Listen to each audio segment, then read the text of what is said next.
I don't know. I think a lot of folks are trying to, and I would find somebody that would inspire me in the business world, and you go, you know what, I'm just going to emulate them.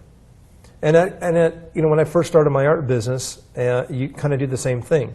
You copy. Mm-hmm. When you're a musician, you grab a guitar and you figure out how to play Stairway to Heaven. That's your way of seeing if you've got what it takes. You just dated yourself, but I understand. Pretty much, yes. But with that, it's the same idea of you're proving that you have what it takes and that you're able to accomplish it. But then there gets to a point where you're either going to be paying cover tunes for the rest of your life, somebody else's story, or you're going to find out your unique God-given role. And I remember, you know, I've said it many times, you know, if the trail before you is wide open, then you're on somebody else's trail. Mm-hmm. And blazing your own trail takes a lot of risk, takes a lot of courage, and it takes some self-discovery and a lot of discipline. Master's program is pretty much all of that. And so you're in the right place at the right time. But I think there's a lot of folks that are trying to fit into somebody else's uniform, and they're wondering why it doesn't fit perfectly. Well, it wasn't made for you. What we're looking at here is finding your specific, you know, your calling, your specific role in God's plan. And one thing I love that you've always said about the calling is your God-given, unique kingdom calling is so unique that nobody else can replicate it, nobody else can fill it. It's not designed for anybody else. Mm-hmm. And the other part of what comes with that is there's no competition if you live in your role. Right.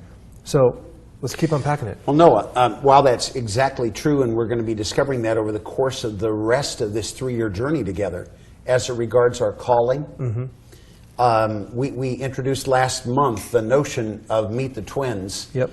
So much of what's true of our calling is in play as it addresses our career. And in the same way that I can become one of a kind in terms of my contribution to the kingdom and mm-hmm. my calling, mm-hmm. I can set out to become one of a kind in terms of my role in my career life. Yeah. And that with nothing eternal in play, but mm-hmm. simply the ability to monetize my performance in the career space, yeah. to be able to create incredible value, to be recognized by my customers as their best choice for provider or, mm-hmm. or service partner, but to be recognizing that I can do something relatively effortlessly that produces great satisfaction on the part of the people that I serve, mm-hmm. while I open the door for me to be able to say, now more than that, I'll open the door for my life to count for even more. It's fascinating that this whole calling conversation isn't reserved for just believers in Jesus. Bill and Melinda Gates are in the public eye today.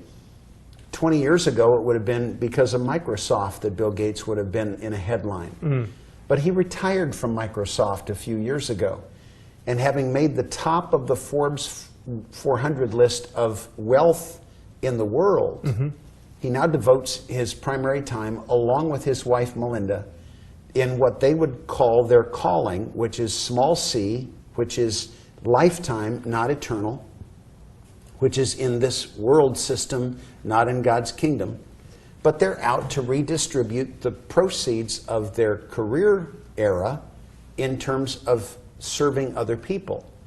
And the issues of education, of eradication of disease, mm-hmm. of birth-related things, they're giving what they've amassed in their career away in what they call their calling. Well, in the same fashion. And be specific on the small c. In the same fashion, small c changes the world up to the end of a lifetime. Capital C, calling in the kingdom context, can make a positive addition to this lifetime, but generates even more impact in the next. Because it leaves an eternal legacy, not just a lifetime legacy.